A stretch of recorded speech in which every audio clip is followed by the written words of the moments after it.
It's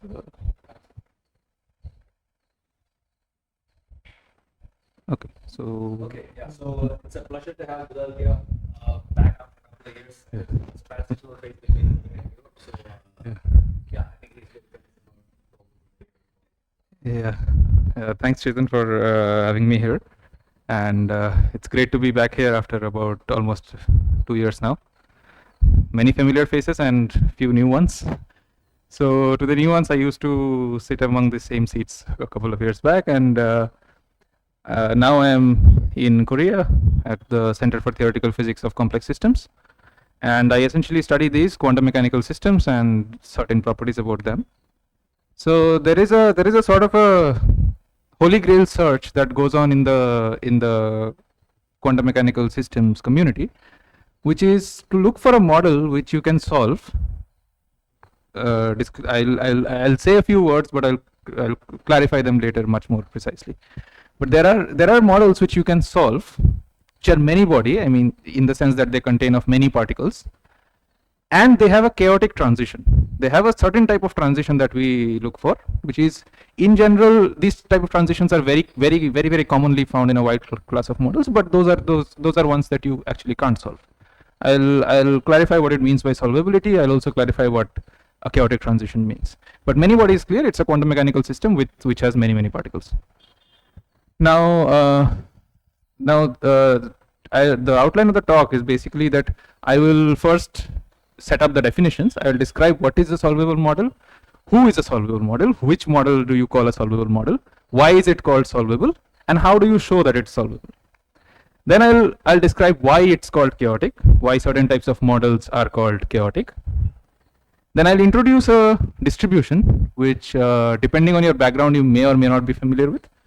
And then I'll introduce my model. Then I'll show whether it can be solved or not, in what sense it can be solved. And then I'll physically, in a very heuristic way, explain why we see a transition. And then I'll end. So this is work that is towards the end. It's being done in collaboration with Dario Rosa and William Estrada, who are from ICTP Cypher in Brazil, and with Alexei Andrianov, who is in my institute in Daejeon. So let's start with what is a solvable model, definition-wise. So definition-wise, I start my setup with describing a many-body system, a many-particle quantum system, where you have many particles, and they all interact with each other in some or the other way. Now, when in general you have n such particles, you expect the Hilbert space dimension, which describes this quantum mechanical system, to scale exponentially with n. This is the general scenario that we find. These models are not solvable because exponentially with n degrees of freedom, if you want to handle, that's a nightmare, right? But okay, now it's not going, is it? Yeah, these models are usually chaotic. Again, I will come to the description of what I mean chaotic, but these models are usually chaotic.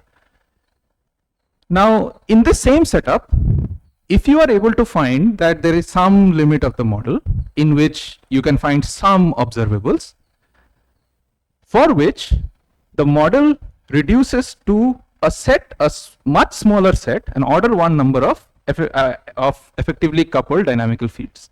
You have some dynamical fields that will describe it, and by describe it, what I mean is that if you write down the partition function of the theory, trace of e to the power minus beta h, which is from which we calculate pretty much everything in statistical quantum field theory and quantum mechanics, then this partition function should be expressible in this manner in terms of these dynamical fields. So this is what we mean by having a solvable model. Now the goal is to find such a model where precisely this procedure can be done, and once you are able to do it, and we look for any kind of chaotic transition that there is. Now, who is a solvable model? So I'll give a couple of examples. So one type of model is these structures which are known as minimal models, which are described by essentially discrete quantum mechanical like discrete sites. These are like discrete sites, and they evolve ahead in time with some unitaries. So this is a particular thing known as a brickwork structure, and in general you could have different unitaries even set nearby each other, or you could have different unitaries in different time steps. So time is going up. So in these types of models, they are also in general like U1 and U2 could be same, different, they could be random, they could be something else. Now in general, these models are not solvable. But we have some special cases where we can solve them. Two notable special cases being where your U1 and U2 are certain kinds of matrices known as hard random matrices. Essentially, it means that these are matrices which have completely randomly chosen entries, but they are unitary. So we impose unitarity and we choose randomly. There's a very nice PRX paper where it is solved pretty much exactly. There is another very well-known example nowadays which has been worked to the death. There are hundreds of papers on this at this point, and these are known as dual unitaries. They have certain special properties which I will not go into, but there is a very nice reference by Prosen and company where you can look this up. So yeah, they are finite dimension. So everything that I'm going to talk about is going to be in finite dimensional Hilbert space, except when I go to solving the model, where I can deal with infinities much more nicely. So in and it is getting involved with this exactly.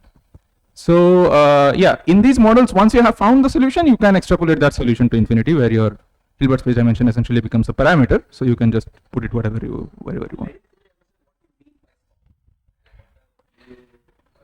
Yeah, I am going to exactly show how something is solved. So I'm going to show an explicit example. So the second kind of solvable model are the models which are all-to-all connected. These are known as all-to-all models. So it essentially has a set of particles, usually particles of the same type, but you could have anything of them, and they are all interacting with each other. So you are all completely interacting with each other. So these types of models are in general not solvable. So, but again, here we have a few special cases where we can find solutions. These are all just general quantum mechanical particles with all sorts of interactions between each other, and that's it. Yeah, just a second. Oops. This one. Yeah. No, not the many body wave function. Yeah, for this case, what you can find is actually the 2-point function for an operator. There are some appropriately defined operators for which you can find a 2-point function, in terms of which you can then effectively write down your partition function and so on and so forth. You can find some observable. That's the so you should look hard enough and you can find some observable. No, in other ways, in certain limiting cases, at least in certain limiting cases, those observables are the only ones that survive in the partition function. So, and in terms of those observables, you can write down the partition function.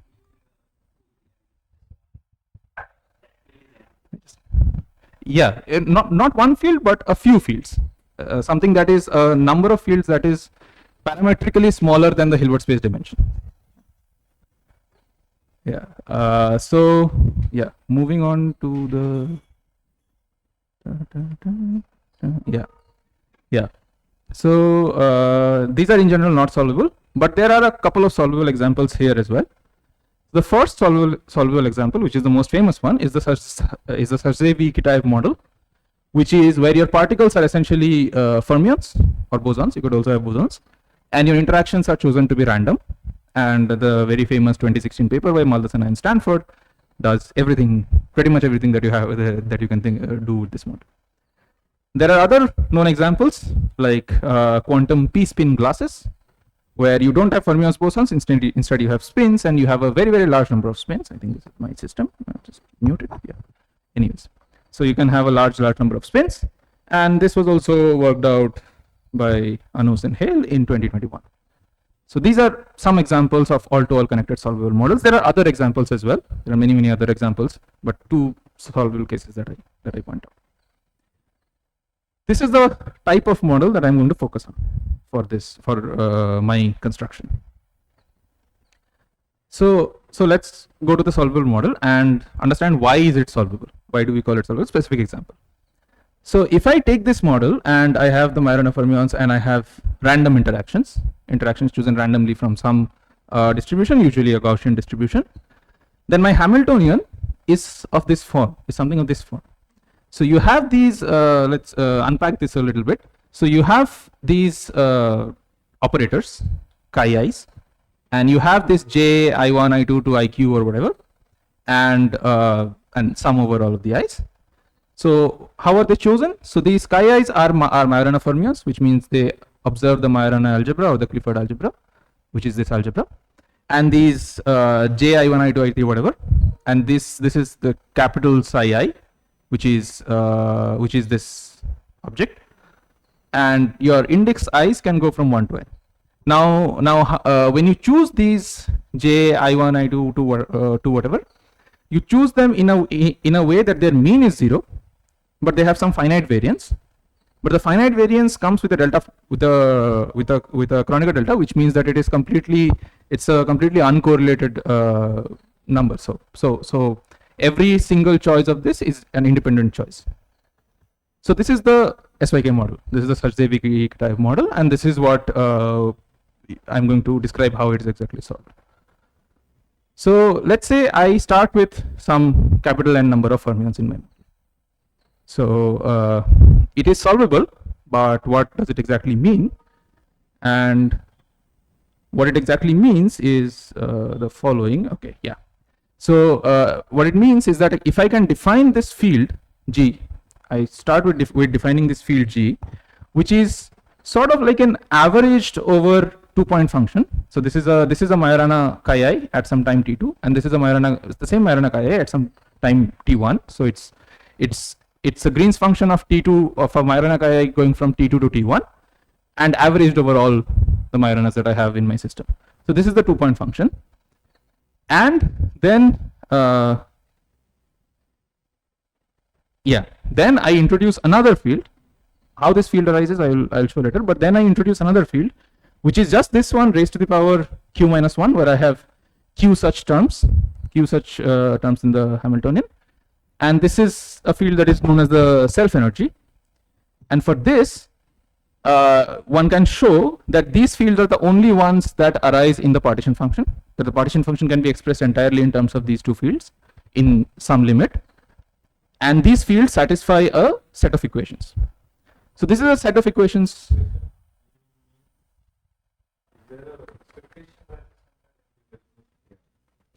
Yeah. So yeah. Right. So so this is a this one is an expectation value. There is a bracket. Yeah. So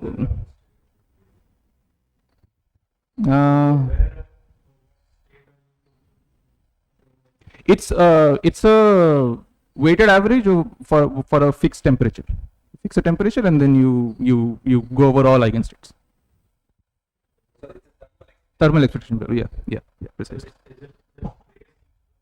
Trace e to the power minus beta h times of that object. Yeah.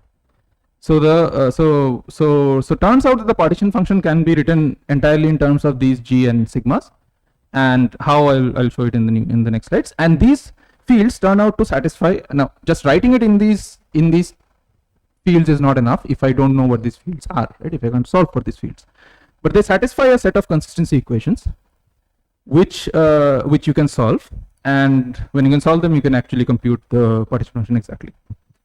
So these are known as Schwinger-Dyson equations, which is what we look for in this type of field theories when we say that we want to solve them. And when I have such a thing, I say that my model is solvable. This is my sort of test case. Yeah, I will come to the exact definitions. Yeah, so it's at the moment it does look like it's only one variable, but there is no single equation for g. So you can only write a coupled equation in terms of g and sigma. You could put that back here, of course, and then you can solve for g and so on and so on.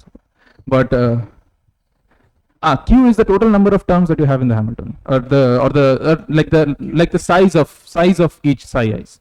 So how many Majorana fermions are there in each term? Yeah. Q point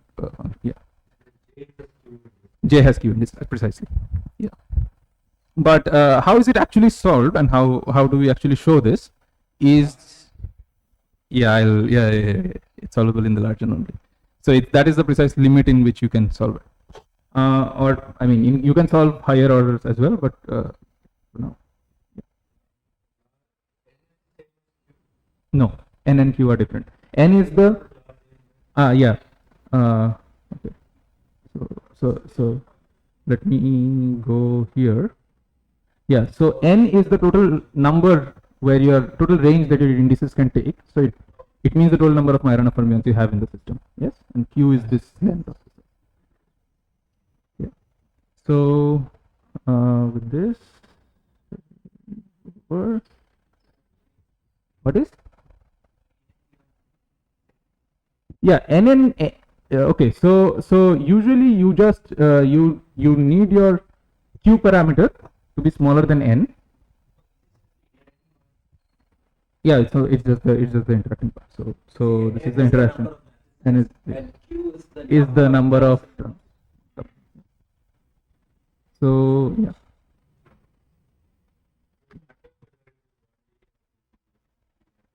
So here, because it's all-to-all interacting, it's effectively a 0D system. So you could imagine it in a 2D setting, you could imagine it in a 1D setting, but you would effectively be working with a 0-dimensional system. Now, how we solve it is that we start with the partition function, the exact definition of partition function like we usually write.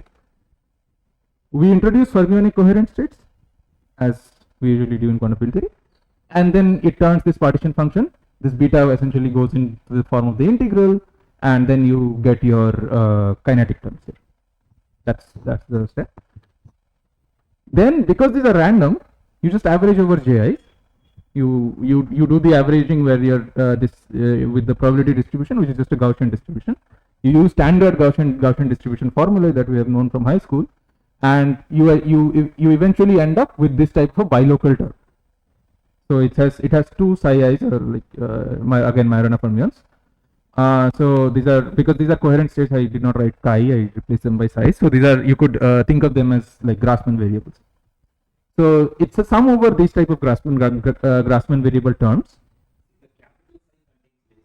Capital small size, yeah. So yeah. So once you have this, and this is just the variance of the distribution that was there, it's just sitting out front, it's 2 to the power 4. Now you can already see that it's a sum over Majorana terms, which is precisely the Green's function that I was writing down, the g of tau 1 tau 2. And then comes the trick particular to this model where you solve it, is that you introduce a resolution of the identity, which is a very clever resolution of the identity. If you ever happen to read Subir Sachdev's book on quantum phase transitions, he talks about this quite extensively. It's called the G sigma action. So he essentially introduces an integral over the fact that your G is defined in this way, 1 over n psi psi. So you introduce the delta function. So this is just an identity because your G has this particular definition. And then you write them in, you elevate it to a level of an exponential, because everything here is an exponential by introducing the sigma field. So this is where the sigma field actually enters in the this path integral calculation.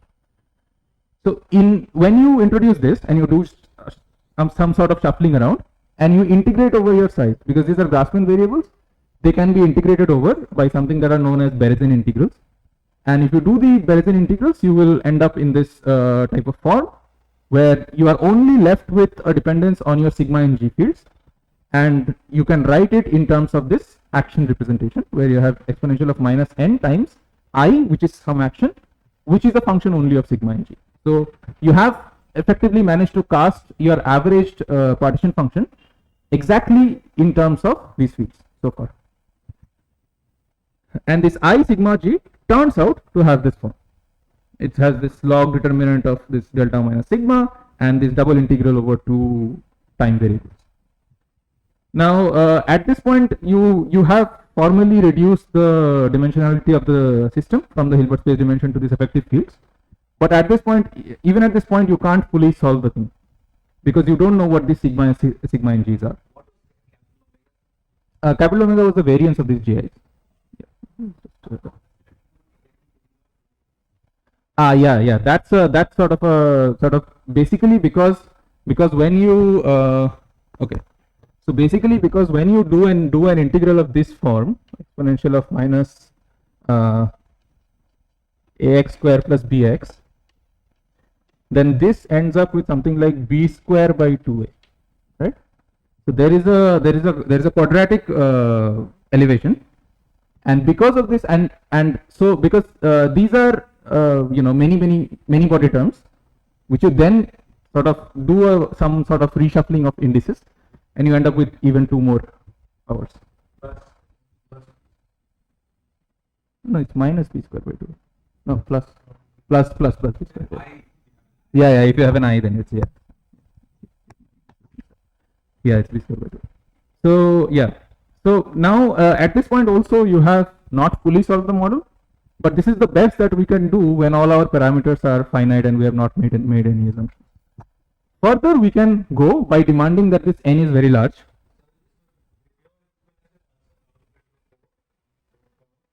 Yeah. So no, I didn't fully address how I got the 4 power.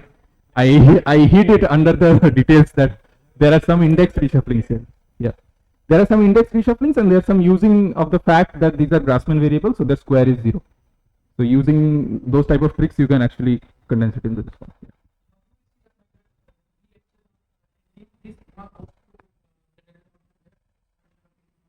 Yeah, so this is just a representation of the delta function. That a delta function is a Fourier transform of e to the power ixt. What I did not show here is that because these are Grassmann variables, this is actually an imaginary number. So you actually have e to the power ikx type of a form, which you then integrate, and that becomes a delta function. So you have this action, yeah.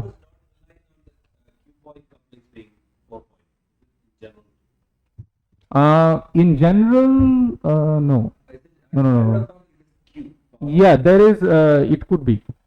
I may have just copy pasted the 4-point calculation from there. Yeah, but yeah, you end up with some power, and that's just a power of the power of this thing. But I will show a more general calculation later. Now, if you pick the saddle, which is if you take this limit n going to infinity, then the leading contribution comes from the saddle point of your I. So you can just differentiate this once with g, once with sigma, set that to 0, and you find the saddle point equations.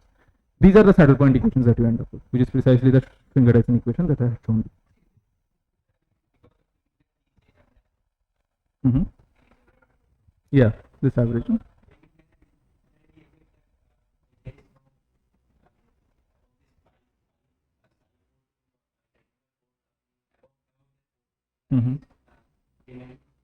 No, it's okay. So for now, I would say let's not focus too much on the 4. It's some power. It's it's some even power. Yes. Yeah, you will always be able to reduce this to like bilocals to the power something. You will be able to rewrite it as sum of bilocals to the power something. This bilocal fact is not dependent on anything. You can always rewrite them. It just follows from the algebra of Grassmann variables. Yeah.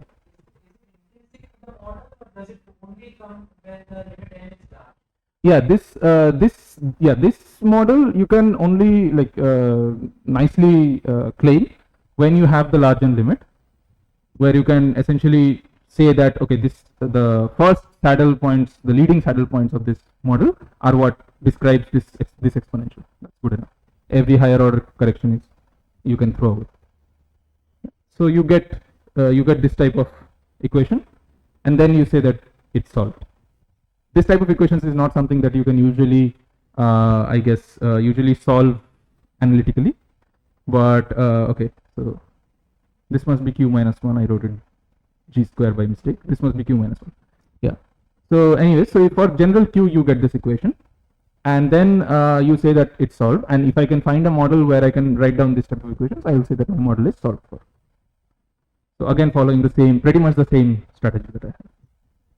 There is another approach which is yeah. So invariant characterization of solvability. So once you get those equations, why, you know, why is it that, like, I mean, typically you can solve, you know, some first integrals or something like that, but here it doesn't look like that. No, here at this point, I mean, up to this point we have arrived, but beyond that, whether you can solve it or not will really depend on exactly the structure of these equations that you arrive at, because for different systems there will be different. What is the feature here that you can sort of claim as an indicator of solvability more generally? Yeah, so the definition of solvability that we use is that I can write down my average partition function in terms of G sigma, and then I can solve them at least formally I can solve them. So yeah, so this is, we call it solved. Then there are also diagrammatic approaches which you use, because these are like Majorana fermions hitting each other, and then you can ask what are the diagrammatics of this. And then you can deal with diagrams like this. I do this with q equal to 4. So if you look at quadratic orders of your Hamiltonian, you find this type of diagrams where this is like one Majorana fermion index going into another, and in between you have something, you know, you have some circle happening, and then you average over these connection indices. So you have this type of an average term where essentially two Hamiltonians are interacting, and then you average over them. This is known as a Mellon diagram actually, maybe also sunset, I don't know. Green color indicates that these two points are being averaged over. So the j that arises here is being averaged over with the j that arises here. It's this one. So higher order correlations, what you have is that you can have diagrams like this, where there are other circles that sit there, indicating other higher order correlations, and then you can choose to average either within a melon, as they say. You can choose to average within a melon, or you can choose to average between melons. So this is connecting two different melons, so the big one and the small one. As it turns out, and there's a general way to argue that when you average between the melons, you find that these diagrams are suppressed with some powers of n. This is 1 over n square. You can have other powers as well. So we throw away these diagrams in our large n calculation, and we end up with diagrams of this type.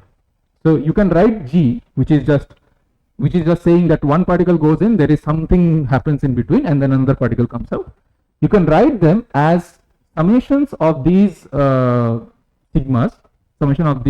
sigmas, which are then defined as a bunch of G's just squished together. Details are a bit more intense, but I am not going to go into that. Just to show you that there are diagrammatic ways in which those can be done, and they all rely on the fact that you should do this type of averaging. Yeah, and these diagrams can then be written in terms of equations, and you end up with exactly the same equations.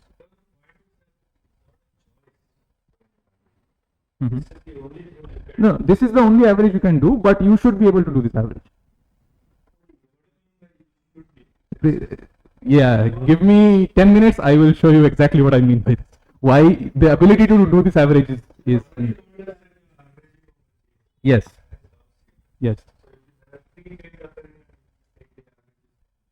Yes. So only average is even powers here. The second term goes, yes, precisely, yeah.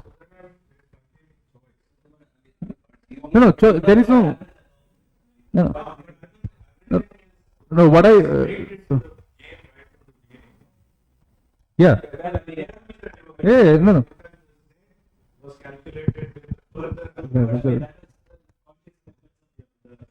No, let me clarify what that means. Yeah. No, Sachin, you're right. Let me clarify what I mean is that, yeah, this is true.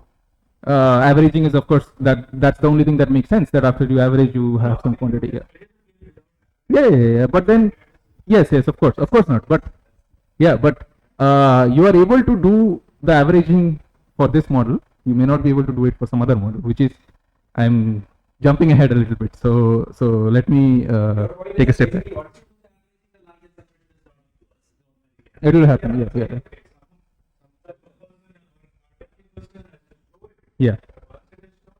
Yes, yes, yes, yes. That's it. So you can just drop the large n terms. You get this type of diagrammatic equations, which you can then easily see that these are writable in this type of form. So again, you end up with this type of equation, and you say that, oh, great, my model is solved. And now I will describe the next part of my definitions, so to speak, is why do we call these models chaotic, or there are many reasons why we call them chaotic. I will fall back on one of the arguments, one of the features, which is a particular conjecture which is known as the BJ's conjecture, which says that any quantum chaotic system should look like a Gaussian random matrix. And let me clarify that. So if you write down the matrix, you may not see that it looks like a Gaussian random matrix or a completely random matrix, because usually if you write down the Hamiltonians of this matrix, these are pretty sparse matrices.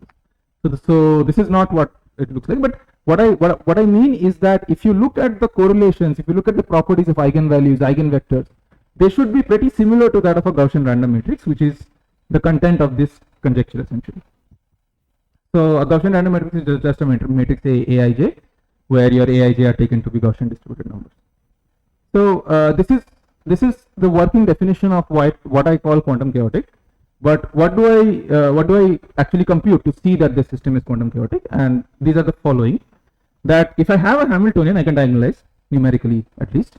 I can diagonalize it. I have the eigenvalues, and then I can look at the statistics of level spacing correlations, or essentially the statistics of the spacings between eigenvalues. So given eigenvalue EI and its difference with a given eigenvalue EJ, and I can look at what is the statistics of this. Now the good thing is that these are known for Gaussian random matrices, or at least can be formally computed for Gaussian random matrices. So I can check what is the result for a Gaussian random matrix, compute this numerically in my quantum mechanical system that I have, and I can compare what they turn out to be.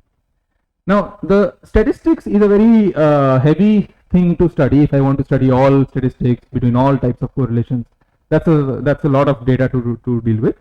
Rather, what I can do is I can focus on some smaller things. So we can study it by the following probes. The first is that is known as the nearest neighbor spacing. So if I order my eigenvalues, let's say I'm working with Hermitian matrices, I have real eigenvalues. If I order my eigenvalues, I can look at the spacing between subsequent eigenvalue. That I can compute in random matrix models, and then that should tell me something about my system. So turns out that these are known in very nice forms in Gaussian random matrices, and they have this sort of an exponentially decaying with a power law growth sitting in front for Gaussian random matrices. There are three types of Gaussian random matrices, and for all three you have this type of form. And then you have non-Gaussian random matrices, or the things that we say that are not chaotic, and that are essentially like independently distributed eigenvalues. They don't have any correlations between them. If you demand that they have no correlations, then you can show that you just have an exponentially decaying distribution. What these look like is the following. So for these three curves that you see here, this green one and this blue one and this whatever reddish one that goes down, are for these three betas, and this exponentially decaying curve is this one for a non-chaotic, completely uncorrelated set of eigenvalues. From here I can also compute another object which is known as the mean level spacing ratio, which is the minimum of the ratio between subsequent eigenvalues or subsequent eigenvalue spacings. And why I want to compute that is because these fall into just one or like individual numbers which are known for Gaussian matrices. So these are just numbers that I know. So they are much more easier to check. I can test it in my system and I can see what these numbers are. So this is one object. It captures nearest neighbor spacings or correlations between eigenvalues that are next to each other. I can also study long range correlations or correlations between eigenvalues that are very far from each other. So these are also things that can be studied, and we capture them through something that is known as a spectral form factor. So the spectral form factor is defined as mod zt square by mod z naught. So zt is just e to the power I h t trace. So you can see that this is just the partition function with a weak rotation. So this is and the square of this. So that's the spectral form factor that we have. So this is defined in this way. There are other modifications of it you can study. You can study the disconnected spectral form factor. which doesn't really capture much information because it's essentially that you push this averaging inside the mod square. That becomes a disconnected spectral form factor, and it only captures contributions from individual eigenvalues, but not their correlations. And you can subtract the disconnected with the full spectral form factor, and you get the connected spectral form factor. It doesn't have a closed form expression, but this is the one that we have. And the connected spectral form factor is really supposed to calculate the true long range correlations that lie between the eigenvalues, and whether they agree with Gaussian random matrix or not is that we can test. So we can test short range, we can test long range, and then we can say that okay, if both agree, then it is, then fine, we say that it's chaotic. If they don't, then okay, we work from there. So basically, you are demanding 3 criteria for quantum chaos. So basically, the level spacing ratio, Yeah. spacing distribution. Yeah, and yeah, I will also at the end I will also show density of states, which is also something that I could, but that's not super important. But yeah, so this is what a spectral form factor looks like. This is a schematic diagram of a spectral form factor. So this dashed line that goes from here and then saturates here is the result that you get for Gaussian random matrix models. So the and then for quantum models, for quantum mechanical models that are many body quantum mechanical models, which are random and so on and so forth, you can actually show there are some analytical arguments which can demonstrate that for such models your spectral form factor should actually start from a finite value, then fall down, which is through something that's known as a slope, and then merge with the random matrix result. So and then it will grow with the random matrix result and then reach this plateau. So this is known as the known as the slope ramp plateau structure, or the dip ramp plateau structure, and this part which goes below the plateau is known as the correlation hole. So these are just names, but this type of behavior is what you expect from quantum chaotic systems. And the time, so this is with time, right? This is time. So the time at which it touches the random matrix curve is known as the Thouless time, and the time at which it saturates is known as the Heisenberg time. So these are 2 time scales that we know, and we can always do some type of scaling of our eigenvalues to set our Heisenberg time to 1. So this is what we'll do for the rest of our.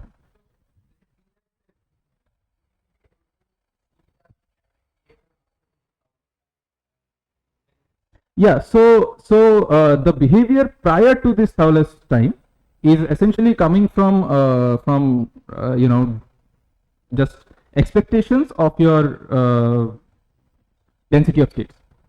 Yeah, but this type of behavior is coming from correlations between your density of states. So which is really the long range contribution that is being captured here. Excellent question. So if it is not chaotic, then it will not go down and go up. It will just go down and saturate. If it's not chaotic, there is no correlation hole essentially. It just touches here and then saturates.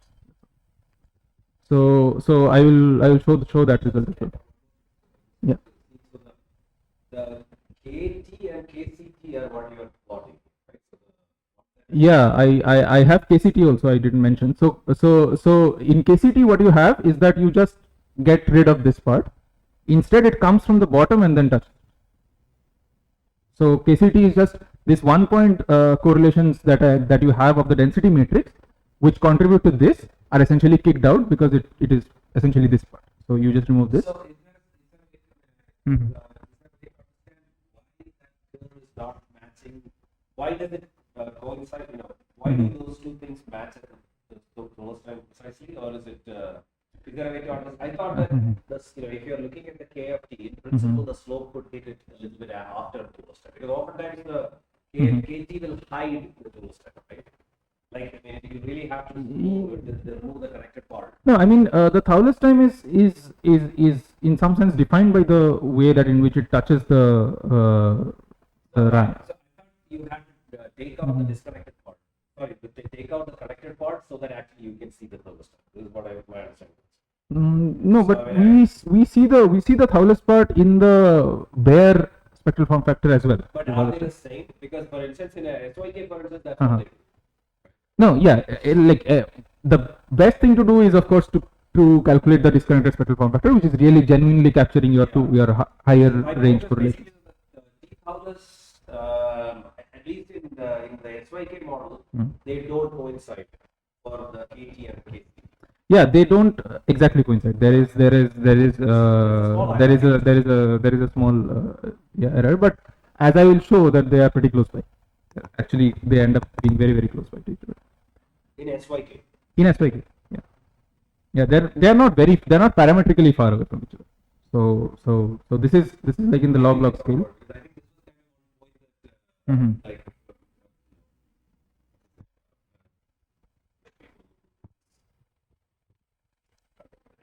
but the SYK, the original SYK paper folks. Okay, I see.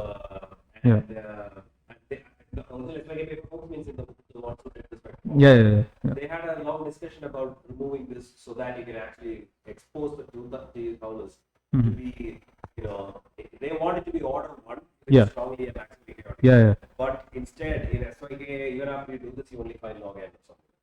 Yeah, so that scaling is something that is sort of now in debate. Yeah, it's not 100% established, and some people believe it, some people don't. So yeah, we find for example some different types of scaling. So you're saying that these Towler scales, how does it scale? I will show you exactly how it scales. So before I get to that, let's go back to the Gaussian distribution a little bit. So this is the probability distribution function for the Gaussian distribution, as you know.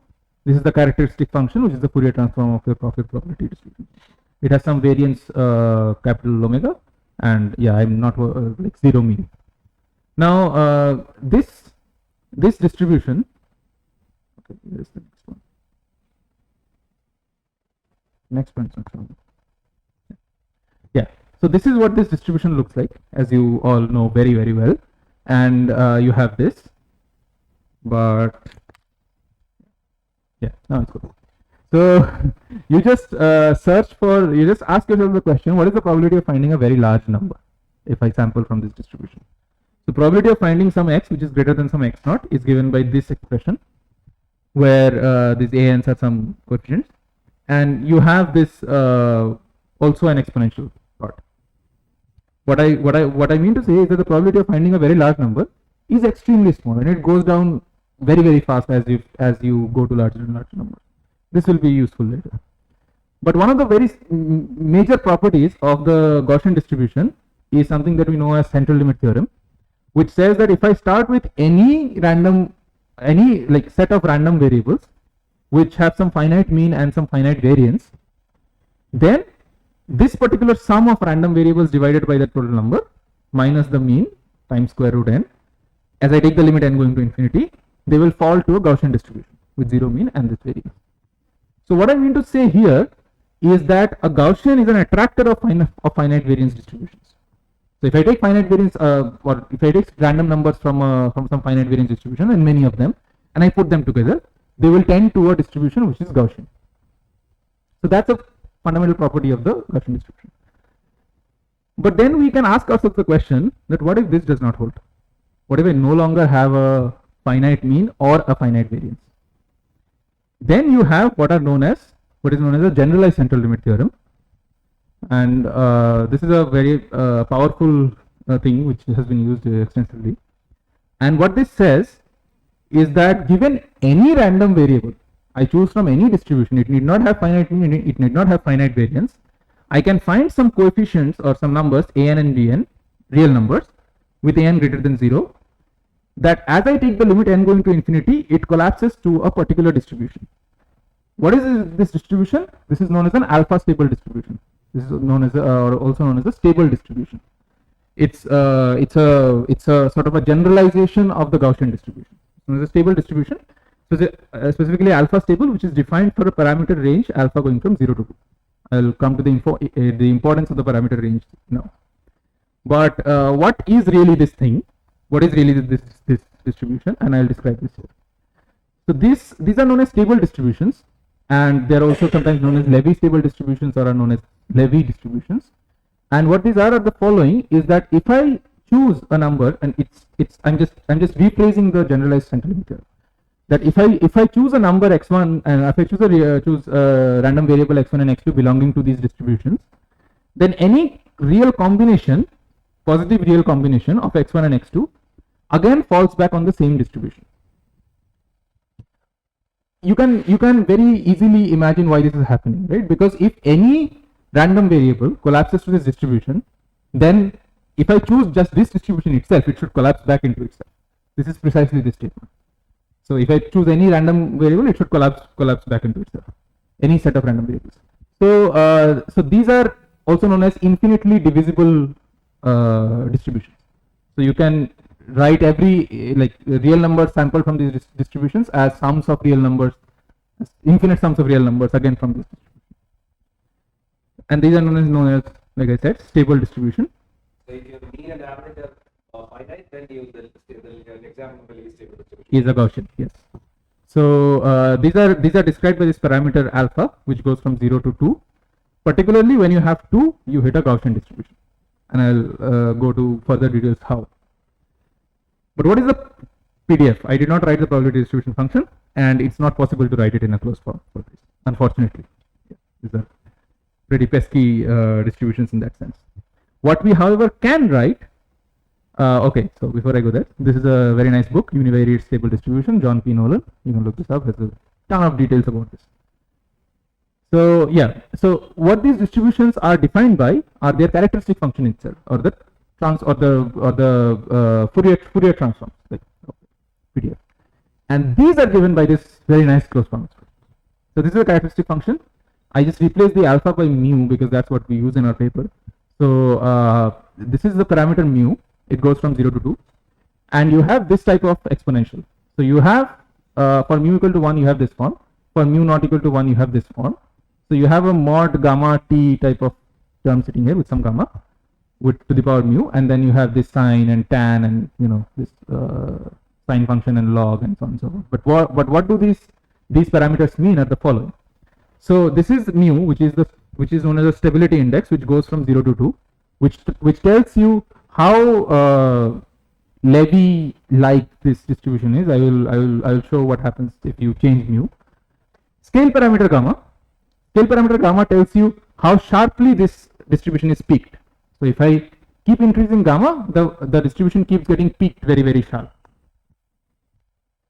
Beta is a skewness parameter which lies from -1 to 1, which tells you what is the skewness between the distribution on its left and right side. So if it's skewed to the left, whether it's skewed to the right, and how much it is skewed in that sense. And finally, you have the shift parameter delta, which is any real number, which tells you where the peak of this distribution lies. E?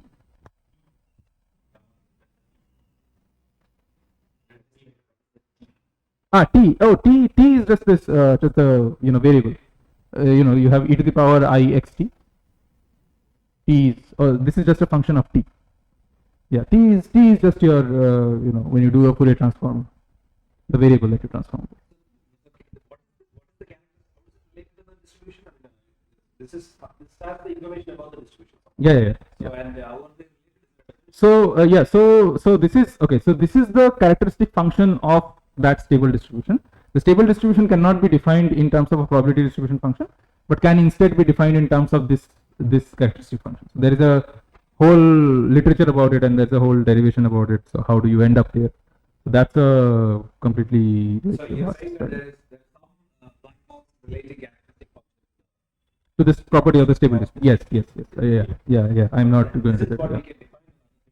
Yeah, we can't define the PDF. We can of course numerically compute the PDF, and I will show what the PDF looks like.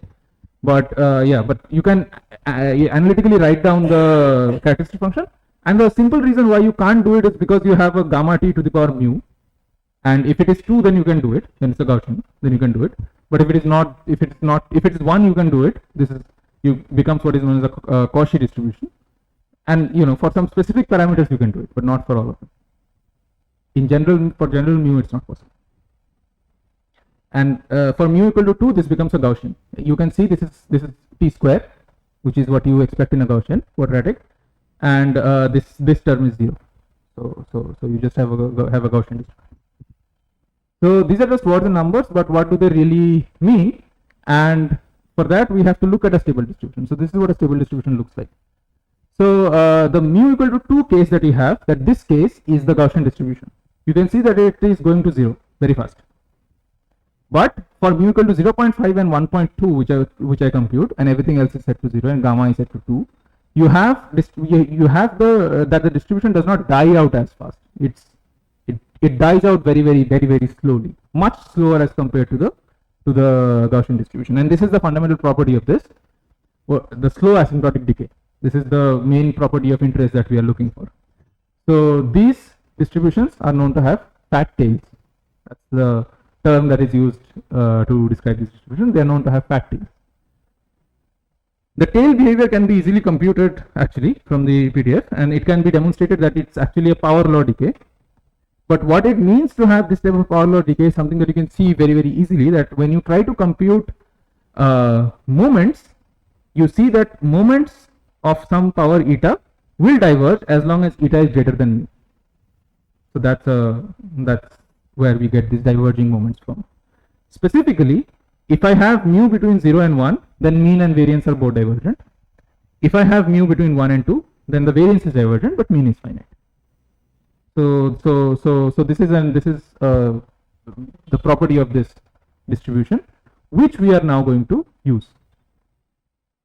So another fact that I just want to throw at you, and will probably only briefly mention later, is that since this probability distribution function cannot be written in a closed form, any matrix constructed out of this particular probability distribution function, which we call a Levy matrix, cannot be written as a function of a trace of a polynomial of your matrix itself, which means that these matrices are not rotationally invariant, which means if I do an orthogonal transformation, I will not remain in the same distribution. I will go to some of the other Levy distribution with some different parameters. I will of course always remain in a Levy distribution or in a stable distribution because of the definition of it being a stable distribution, but it does not remain the exactly same stable distribution. So this is the fact. By a matrix here, what matrix are you talking about? If I construct a matrix from this distribution, elements in the matrix are basically picked from there, and if I try to write a PDF of this or a distribution function for this matrix, because the original PDF itself cannot be written in a closed form, it cannot be written in a rotationally invariant way. So a form that is invariant under orthogonal transformations. So because that can't be done, I mean, being able to write things in a rotationally invariant way is one of the biggest appeal of Gaussian random matrices, because there the probability distribution function is just e to the power minus h square, so trace of h square. Yeah. So if you had, like, for instance, x to the power some negative stuff, etc., those expectation values are valid. Right? X to the power negative, yeah. Those kinds Yeah, of I guess. values are well defined. Yeah. Negative order moments are well defined. Yeah. But what happens here is, before I go into the model, I'll just mention where these are found usually. I mean, this is not a new distribution. This has been around for quite a while. So these have been studied with random matrices. These have been studied with things known as Rosenzweig-Porter models, which are random matrix models demonstrating chaotic integrable transitions.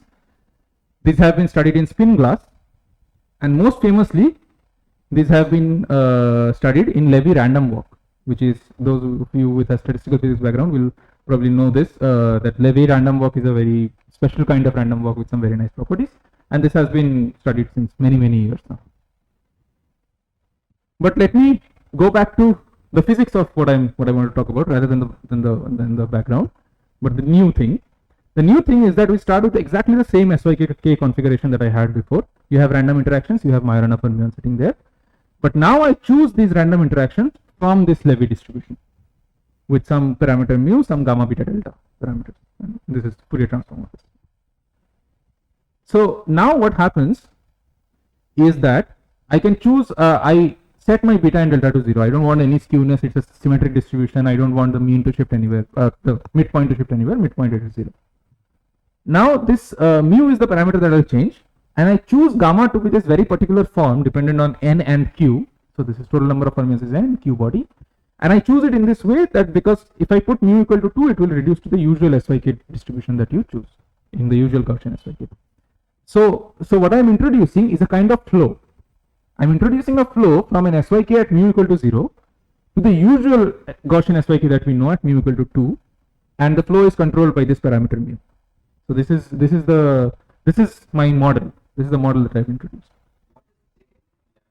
Oops. This is running. Okay.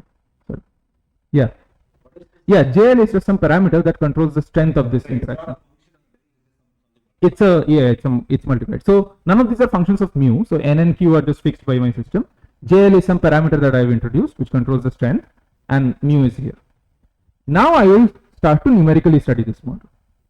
So the first thing that I study is this. I study the mean level spacing ratios. So recall that I mentioned that this was the mean level spacing ratios, and I mentioned that these have fixed values when you have Gaussian random matrices. So it has these fixed values. This is the value for a Gaussian orthogonal ensemble. So there are 3 types of Gaussian random matrices, and they have 3 types of values: this, this, and this. And I study for various system sizes of the SYK what happens. As I change the parameter mu, what happens to this? So you can see that as mu decreases, these curves for different system sizes, so different number of fermions, deviate from the random matrix value. Yeah, this is my first sign of there being a chaotic transition. So it's no longer chaotic; it deviates from the chaotic value. So that's my first signature that I obtain numerically. Oops, that went away.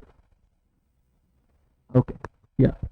But as you can see that the point at which this sort of deviates away, it tends to decrease as my system size increases, and I actually capture this here. So this critical value of mu at which there is a deviation from the random matrix value, that scales as 1 over n. Okay. So this is the value where the deviation from random matrix theory is observed for this model, and it scales as 1 over n, and you find this. This is just the same picture that I had before. I'll keep this here. Yes, this is yeah, you can. Yeah, that is the non-trivial bit, and that is what I'll come to at the end of it. Yeah. It is transitioning from a chaotic to a non-chaotic one. Now, some may call it an integrable one or something that has uncorrelated eigenvalues, but those are matters of debate, and people debate about the nomenclature and all. But all I'm trying to show is that it deviates from a chaotic random matrix model or results from that. I can also study the spectral form factor. I can study the spectral form factor, and I can see that the spectral form factor, this is the full spectral form factor, and I study it for system size 30 Majorana fermions, and for many different parameters mu. And I see that for the dark blue, which is 2, it falls sharply, touches this is the random matrix curve, green curve is random matrix curve. It touches the random matrix curve and goes and saturates, as you expect from the schematic that I had shown. But as I keep on decreasing mu, the curves keep shifting up and up, and the Thouless time, which is the time at which this touches here, keeps on decreasing until it reaches here, and then it's gone. So this is the behavior of the spectral form factor that we observe.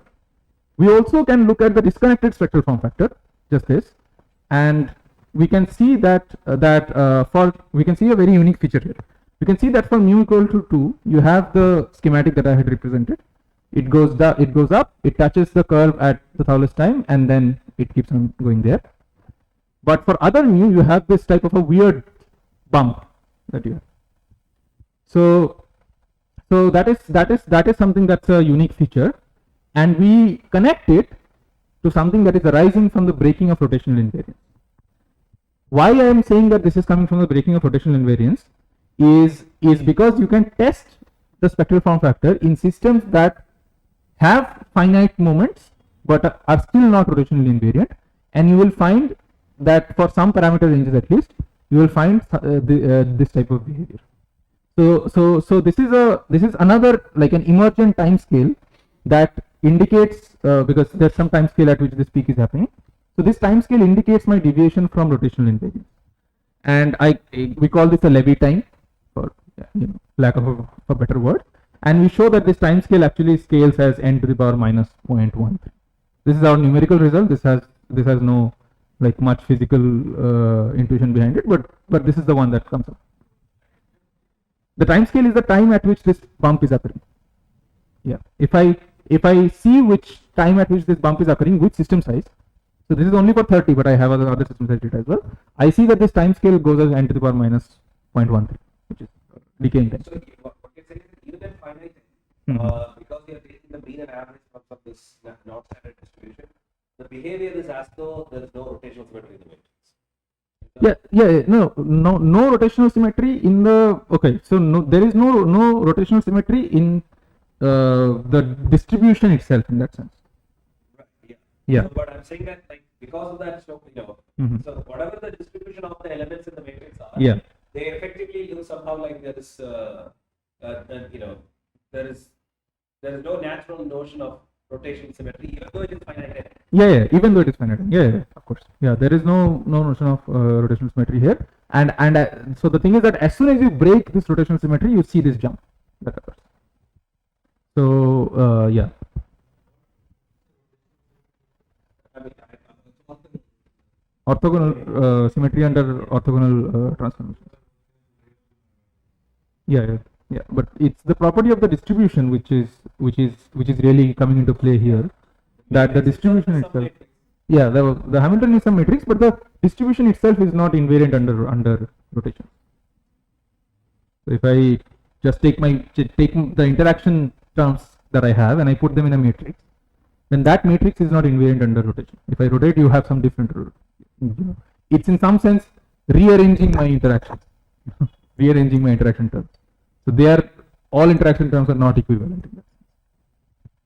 So this is also, we can also study the discriminative spectral form factor for different system sizes, and we see that the Thouless time, now I don't know how well this is visible to you because these are very light colors, but we can compare them with the analytical results for the Gaussian random matrices, and we can show that as my system size increases, the Thouless time decreases. And how does that actually work out? Is that for different parameters of mu, I can see how it decreases. So this is for mu equal to 2. This is for 1.5, this is for I think 1.0. So you can see that it decreases slowly and slower and slower and slower. So what does this rate parameter look like? This is not useful. Okay. Yeah. So what does this rate parameter look like? So this rate parameter actually tells me what is the critical value of mu, which I can read off also from the fact that okay, this is yeah, I can read it off from the value of mu at which it essentially touches here. I can find this value of mu, and that will tell me what the critical parameter at which I have really broken integrability is, and that is sort of given by this. Yeah, that is given by this parameter, which scales as roughly as n to the power minus 1/1.5. So what I wanted to emphasize here is that the integrability breaking happens at a parameter of mu which scales roughly as 1 over n. So from both the spectral properties, we find that the value of mu roughly scales as 1 over n.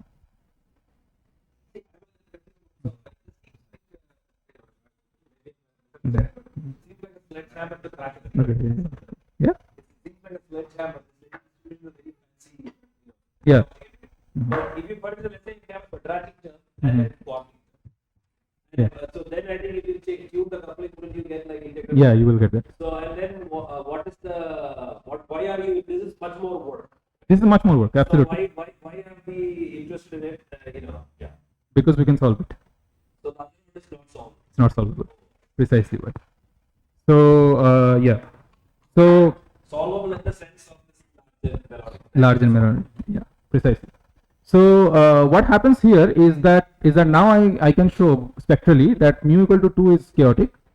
Mu as I flow towards mu equal to 0, it's non-chaotic. So there is a transition from chaotic to a non-chaotic one, which happens at the parameters of this order, which is known as a chaotic transition. So I have established that there is a chaotic transition. The next part is to show whether it can be solved or not.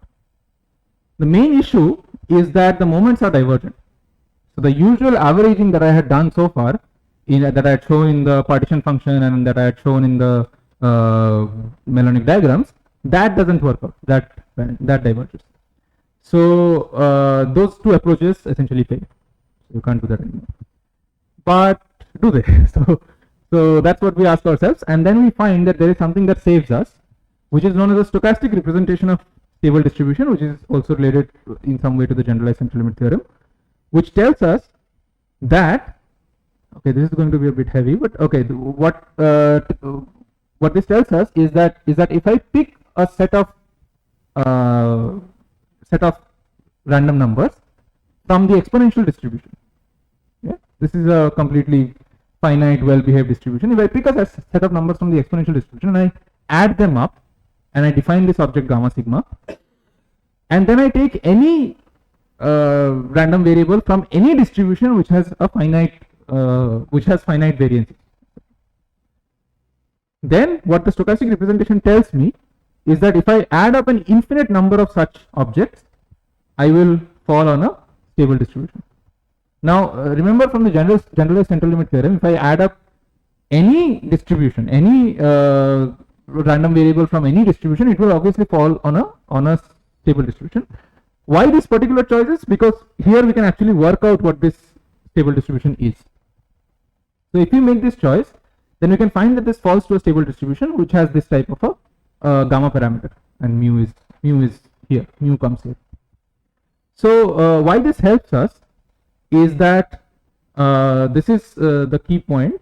Why this helps us is that because these have finite moments, so we can average over these, and it's important to consider that okay, so I'll come to this part later, but a natural choice is that omega sigma is just replaced by a Gaussian one. This W sigma I can just replace by a Gaussian one.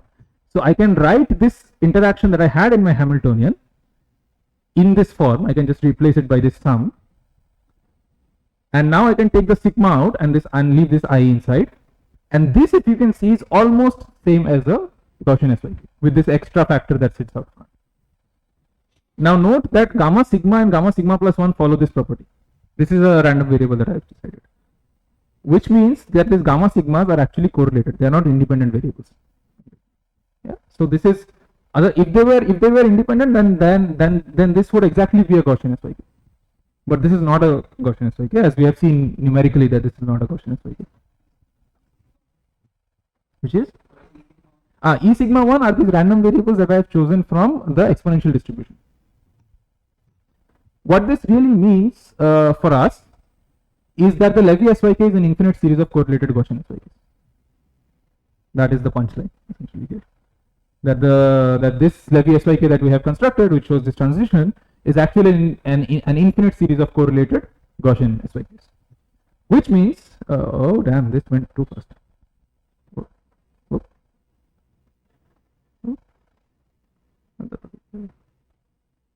Okay, cool. Yeah, which I can write in this particular pictorial representation that Levy SYK can be written as a correlated set of Gaussian SYKs, as this gamma factor keeps getting bigger and bigger, so it's bigger and bigger. What this means is that if I just now look at the partition function of this model, I can't just average over JIs.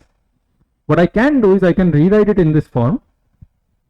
Then I can average just over the Gaussian distributed variables, which will give me this particular form. So this k square is just the Gaussian the variance of these Gaussian distributed variables, which will give me just this form where you have sum over gammas and this VGI, which is the 2-point or the 2-point function that I had shown before, but here now it looks in this form. So it's it's square, but it has this large point correlation. So it's the sum over I, which you can then reorder later. But specifically what you can do here is you can reuse this representation to rewrite this further as some as again in terms of some more tractable distributions, and I am not going into the details here, and use some Laplace transform formula to effectively average over this gamma sigma. What this gives you is this. This is the partition function which I have written exactly in a closed form expression, and you can see that there is no disorder here, and everything is completely written in terms of Grassmann variables. So I have dealt with the fact that the distribution is essentially divergent. It has divergent moments, divergent mean and variance, and then using similar tricks as to the sigma g approach, I can write down the Schwinger-Dyson equation, which will tell me that I have solved the model. So as you can see that the first equation is the same, but the second equation has this beta dependent compensating factor, which really captures the leviness of the model.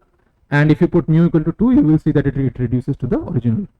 So we have solved the model, and we show that the model has a transition.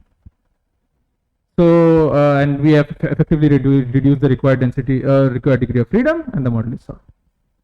Now, and a question that we can immediately address is that what happens in the infrared and the ultraviolet limits. So in the ultraviolet limit, I get to the ultraviolet limit by essentially setting my interactions tend to 0, which means it's a free system. There is no interaction, and for a free system, the g is just half. It's a constant, which just follows from the Majorana algebra. It's a very trivial calculation, and which is the same solution as usual SYK. But for this JL tending to infinity, you can see what is usually done in the IR limit is that this term is dropped by demanding that this sigma term is very massive because it's proportional to this JL. Therefore, this G sigma convolution is set to 1, which gives you some nice property which is known as reparameterization invariance, which tells you that if I reparameterize my time with some function, I can also reparameterize my G and sigma fields with some appropriate powers of derivatives of this function, which will preserve the equation, which doesn't happen if you have this delta term. And this is a fundamental property or a basic property of a conformal field theory, which tells you that the Green's function can now be written as that of a conformal field. So you have a C mu factor that sits out front. So your central charge essentially is now mu dependent, and but your correlation part is exactly the same that you have in usual SYK. But because of this mu dependence, what it means is that the Schwarzian theory, or the theory that happens right next to the IR limit, like just not to JL going to infinity, but to one higher order correction or so, which is known as the Schwarzian theory, that will be different from the usual SYK. So no, that's calculation under progress. Yeah, we are planning on doing that. Yeah, but why is this transition really happening? I have shown you the transition. I have shown that the model is solved, but I have still not told you why is the transition happening physically. Why this transition is happening physically is because when you sample a large number of random numbers from the stable distribution for small mu, there is a chance that you will end up with an order 1 number of realizations which are massive as compared to the rest of the ones. Because you have fat tails, because the distribution doesn't die out at large n, so you have a finite probability of getting very large numbers. So when I write my Hamiltonian by sampling from this, I can end up with a Hamiltonian that can be that has some very large terms and some very small terms. So if I just drop the very small terms, then I only have a Hamiltonian which is just sum over the large numbers, and large like really like parametrically large, 10 to the power minus 10 to the power 30 large.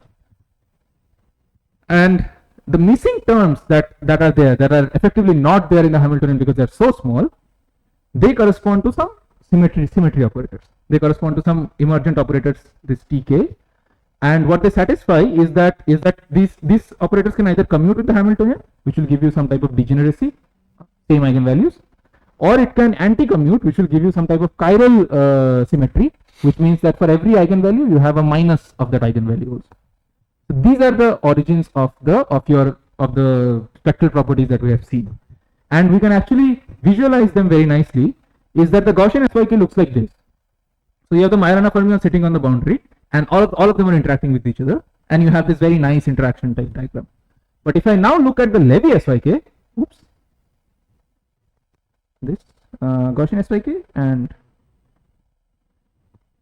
yikes, this is here it's not, okay, that's a bit weird, but this is the Gaussian SYK, and this is the Levy SYK.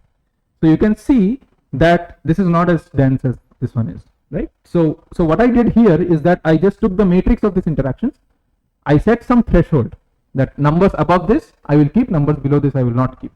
So for this, threshold is 10 to the power 30. So these are like 10 to the power like minus 30 from the largest one. Yep. So because here all numbers are of the same order, so if I divide it by the largest one, they still remain of the same order. So like order 1, so they still remain. But here if I drop everything below 10 to the power minus 30, I get that, which means they are extremely massive. So these interactions. 10 to the 30. 10 to the power So I divide by the largest one and I drop everything below 10 to the power 30, 10 to the power minus 30. Yeah. So you can see that it's very sparse. So there are very few interactions that remain, which means that there is a very large number of symmetries that will emerge, which will cause this transition, because there are now degeneracies, there are chiral symmetries. So it's not a Gaussian random matrix at all, which is free from those. So you can see it from just a realization of the density of states. So this is the usual density of states for the Gaussian SYK. But as I change mu, you see that these peaks appear, and because there are peaks at energy E and minus E, this is the chiral symmetry, and there are also some degeneracies that appear, and the degeneracies, and you can average over the density of state, and you can see that the density of state sort of becomes like this. So even though you remove those things, in the infrared it still becomes a cut-off. Yes. Yes. So this removing that I have done is an approximation. Yeah, it's an approximation of dropping terms. Really, what do you expect Levi distribution to do? Yeah. That is the what I expected to do to the spectrum. Yes. Now the average, I can also look at the average level spacing distribution, the distribution that I had shown right at the beginning, and you can see that this is the Gaussian like distribution, which I see for mu equal to 2, and then this is the Poissonian exponentially decaying distribution here, which I see for lower mu. This is the sign of degeneracy emerging. So then we asked ourselves this question, is that did we just achieve a sparse SYK in a fancy way? So this looks like a sparse SYK. If I just set some interactions randomly to 0, then it would have given the same thing. But it turned out that is not the case, and the sparse SYK was studied recently in this paper and a bit earlier in this paper. So this is not quite it, because what we can do is we can calculate how sparse this graph is at critical value of mu that I derived for some system size, and we can see how that goes. So we find this is effective sparsity. This can be numerically evaluated from the distribution function, and we see that our so our sparsity effectively scales as 1 over n for Levy SYK, but for the sparse SYK, it is known that it scales as 1 over n cube. So this is not sparse SYK. This is a different model, which is a different property. Oh, okay, almost done. I'm at the end. Yeah. So yeah, conclusion. So the conclusion is that we were able to construct a model that has a chaotic transition and which can be solved. Now the chaotic transition part is seen in other models as well, which is sparse SYK, SYKM graphs, and so on and so forth. And but these models are not solvable because you put an additional structure on the distribution. And there are some models that can be solved, like binary SYK, supersymmetric SYK, and so on and so forth. But these don't have a chaotic transition because due to central limit theorem, they eventually flow to a Gaussian SYK. There is a kind of SYK which is known as a mass deformed SYK, which is to the usual SYK you add a quartic term which is with a fixed strength, and that technically can be solved and has a transition, but it can only be solved via a set of auxiliary fields which you cannot remove out of your system. You mean quartic or Quartic. Quartic, the psi 4 term is the constant. No, quadratic. Psi 2, yeah, psi 2, yeah. So, but it can only be solved via some auxiliary fields, unlike in the clean fashion in which this Levy SYK can be solved. Yeah, I got it. So, what more can we do? And that's the end essentially. So far we have only done the large n calculation. We can do 1 over n and actually try to capture what the transition is analytically, because as I showed you, the critical parameter scales as 1 over n. So in the large n limit it goes to 0. So this we have not shown analytically. What is the Schwarzian action? What does it mean is something that we are working on. What is the bulk holographic dual of this model? No idea. But what we can also ask ourselves question about different scaling other than the large n, like double scaled or even a triple scale limit, where because you have an extra parameter mu here. And finally we can do the usual battery of tests of dynamics, higher point function, entanglement, mobility, localization, whatnot. So there's lots to do with this model, and it has very interesting characteristics. So, yeah, that's all, guys. Thank you.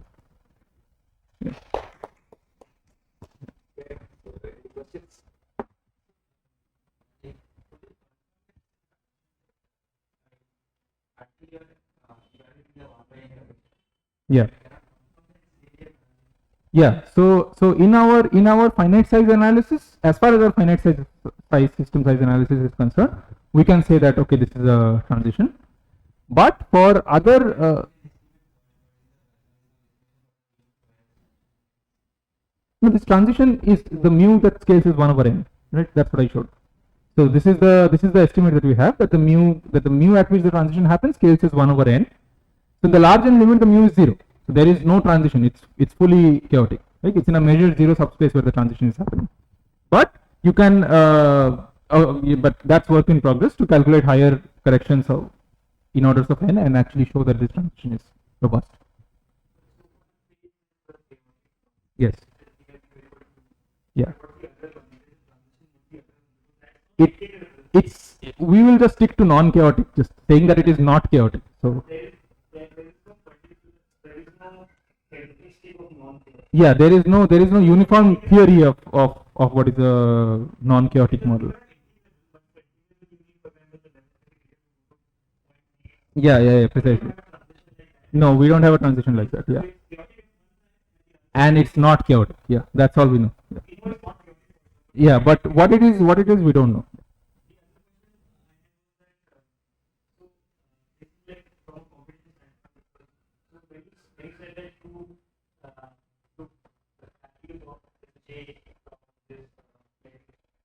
And when you chunk out some of them to physically understand, physically give an idea, you said that the parameters of 10 per 50. Yeah. How do you do that? Like on a computer, how do you do that? Because computers also have this, they have this. Yeah, we use arbitrary machine. We use arbitrary precision. So we go beyond machine precision as much as we can. Yeah. There are certain types of numbers that you can store in computers which are called big float numbers, which allow you to store to an arbitrary high order of precision. So we just took 10 to the power minus 30 randomly, like we didn't have any motivation for choosing 10 to the power minus 30, but we could have chosen something else as well, 10 to the power minus 15, which is within machine precision, and would have given you an even more sparse matrix. So to represent our no, even more. 1, 5, 15, yeah. Will be more removed. More will be removed. So that will become an even more sparse matrix. Yeah. Philosophy behind viewing that as random matrix that, if you take one realization of that, that's an example of a actual yeah. And then that will be, you can think of it like chaotic. Yeah. Here on the other hand, because somehow you're choosing it, it's about the choice in some sense. From the matrix itself, if you take anything, it'll still be the same matrix that you might choose from. Okay, saying it's not really meaningful because it's from some. Yeah. But I'm saying that, like, it's in what sense can we say that each, like, in the case of GOE, you have a notion of chaos because of level repulsion and all that. Yes. Here, on the other hand, how would you characterize each element of an ensemble in some sense as, chaotic or non-chaotic? That I think is what you're computing is sort of the average spectral form factor, so that you can get this. But there is no, I can't think of for an individual element that you take, what is the notion of chaos that you can apply? Right? So right, so we can apply the same things here as well, because this is a stable distribution, which means that any particular realization is as good as a sum of many other realizations. Yeah. Because that's also like a Yeah. But I'm saying that the notion of chaos that one usually uses is basically based on level spacing distribution first. Yeah, this is also, I mean, the level spacing, R ratio statistics and spectral form factor, they are all following from level spacing repulsion.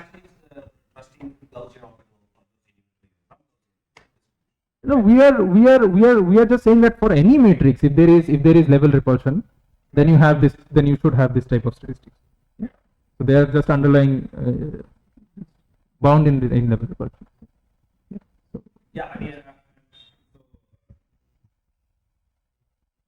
because of the level of the Hamiltonian, I'm not really seeing the transition between this thing, right? I mean, at the level of each individual Hamiltonian, I'm not sure there is a precise definition of transition from non-chaotic to chaotic. Is there? Because it seems like it is at the level of this So, average yeah. object. Yeah, so at the level of an individual Hamiltonian, you don't have a transition, because once you fix mu and That's right. you have one realization. Yeah. If you take a different mu, you have a different Right. realization. But I'm saying that you could have had, like, if your theory was being picked from some, like, if you have an individual Hamiltonian, you have some notion of, chaos versus order. Yeah. But here I'm saying that it looks like it is only after an average or something. It's after an averaging, yes. Yeah. So, yeah. Yes. That's It's after, yeah. The critical names. Yeah. So they are at large end, right? For example, Yeah, large enough that we can study. Yeah. Yeah. there would be no critical names, right? I mean, Yeah. we know that Because this transition occurs at order 1. so you have to clarify what you mean by order 1n, because we study n from 14 to 32. That's the order that we study, and we find that it follows the scaling. But if you go to even smaller n, then I mean, very small and that's a very interesting notion of chaos. yeah, there's just too few eigenvalues, right, at very small n. So you don't really have, because the dimension of your Hilbert space essentially scales as this. So 2 to the power n by 2 minus 1. So if you have very small n, then you have very few eigenvalues. So you don't really have this type of thing that you can do. So, Okay. Yeah. Thank you. Thanks for listening. Yeah.